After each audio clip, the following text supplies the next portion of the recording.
nüüd on jäänud kaks asja. Ehk siis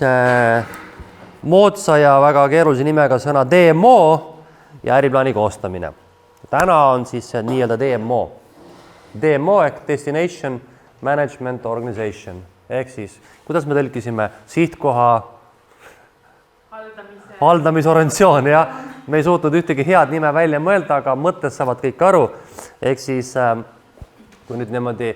laiemalt selita, siis nii selle projekti üks eesmärke, kui siis ka laiemalt kogu sellise kohaturunduse või sellise ühistegevuse või klastri või ükskõik, kuidas moodsas keeles sõna kasutada, üks selline baasalus on see, et me ei toimeta siin igaüks üksinda, vaid meie jõud, teie jõud peitub nii-öelda selles tiimis ehk meeskonnas. Nii nagu me ju ka seda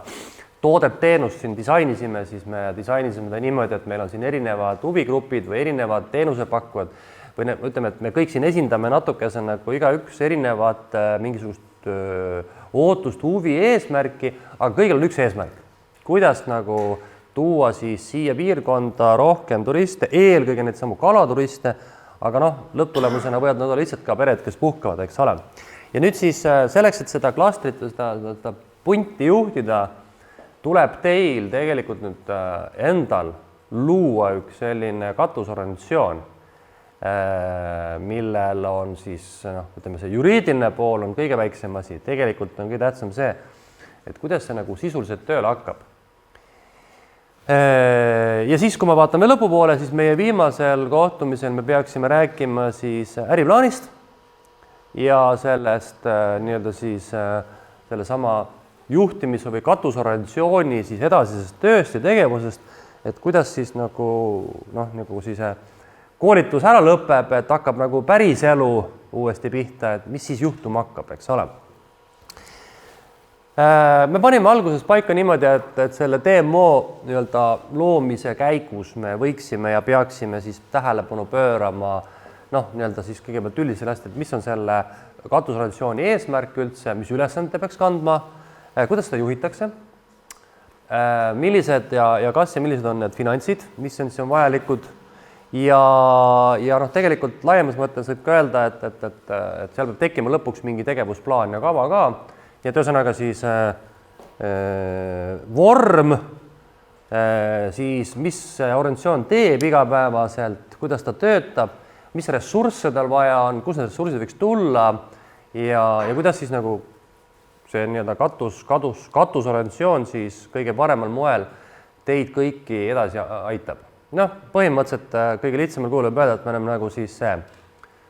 korteriühistu, mis on vist ilmselt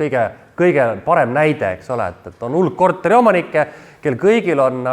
omad huvid, aga huvid on umbes sellised, nagu teate, et kui korter asub esimesel korrusel, siis kui katus tilgub, siis see pole ju minu mure, eks ole. Ja kui esimesel korrusel alt tuleb külma ja välisuks on lahti, siis ülemise korruse vend ütleb, et tal on jumala savi. Aga tegelikult on kõik sellest huvitatud, asi toimiks. Meil on sama lugu. Nii et mõnes mõttes on nagu väljakutse ja eesmärk on päris suur, aga ma loodan, et kasu peaks teile tekkima. Ja nüüd siis meie tänase tegelikult kohtumisel mul ei ole mitte mingit teooriat, sest aitab küll teoorist, vaid tegelikult nüüd ma nagu üha rohkem ja rohkem annaks seda sõna teile, ses mõttes, et see on nagu ühelt poolt hästi lihtne ülesanne, teistpidi hästi raske ülesanne, et nüüd te peate ise, mina siit aitan teil juhtida, aitan seda mõttetööd ja seda võib-olla loodetavalt vaidlusi või kogu seda asja juhtida, aga meie tänase päeva ülesanne on, ma ütlen, suhteliselt lihtne, aga samas hästi keeruline. Et me peame teiega saama valmis põhimõttelise mingi kava, mida teha, kuidas teha ja millal teha. Selleks, et nüüd kevadel või ütleme, et ükskõik mis ajal me ise arvame, et see hooaeg hakkab, et nüüd midagi sündima hakkab, et kogu see teadmine, mis me siit oleme teiega läbi käinud ja need head mõtted, mis on sündinud,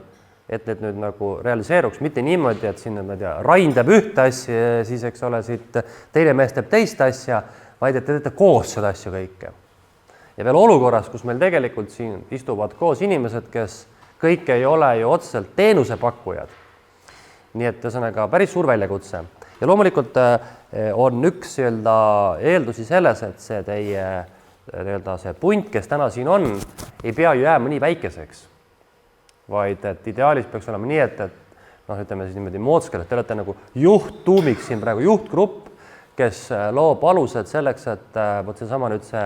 kuidas me nimetame, see Pärispea poolsaar või see Lahemaa seepoolne kant siin on oma nii-öelda kohaturismi arengus nii kõva tegija, et ta suudab, oskab, tahab kaasata teisi ettevõtjaid, inimesi, kes siin toimetavad ja need inimesed ise tahaks tulla ka. Nii et ega tegelikult see nii-öelda see DMO või see organisatsioon ei pea koosnema ainult teist siin,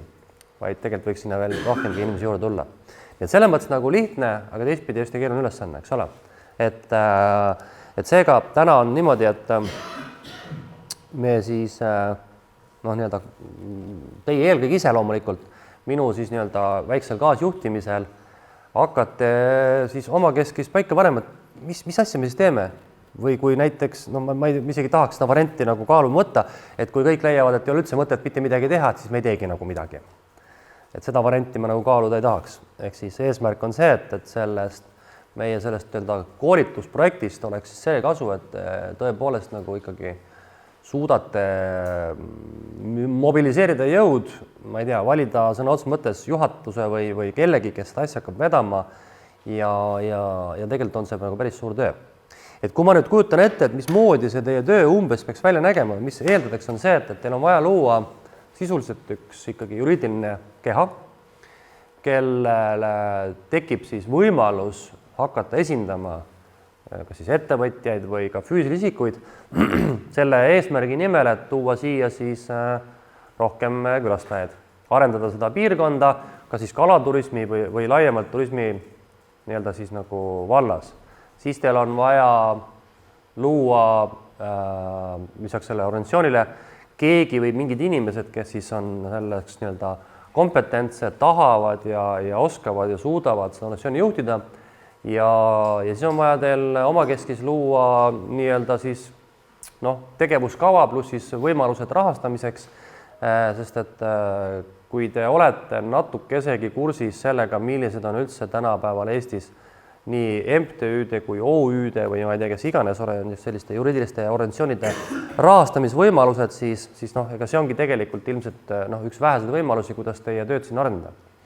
Et ilma finantsiliselt hakkama ei saa ja selleks, et midagi ägedat teha, on vaja raha, selleks, et raha saada, tuleb luua organisatsioon ja organisatsioonil peab olema keegi, kes sellega tegeleb. Keegi peab seda organisatsiooni igapäevaselt, igakuiselt ka kuidagiviisi nagu ülal pidama või juhtima või administreerima. Keegi peab esindama, nii et selles mõttes nagu vähemalt mingiks ajaks, on see aasta või 2, peab teie see loodav organisatsioon olema nii piisavalt aktiivne, pluss siis seda sama kodulehekülge või mingisugust turundust tegema, nii et tegelikult nagu väljakutse päris suur.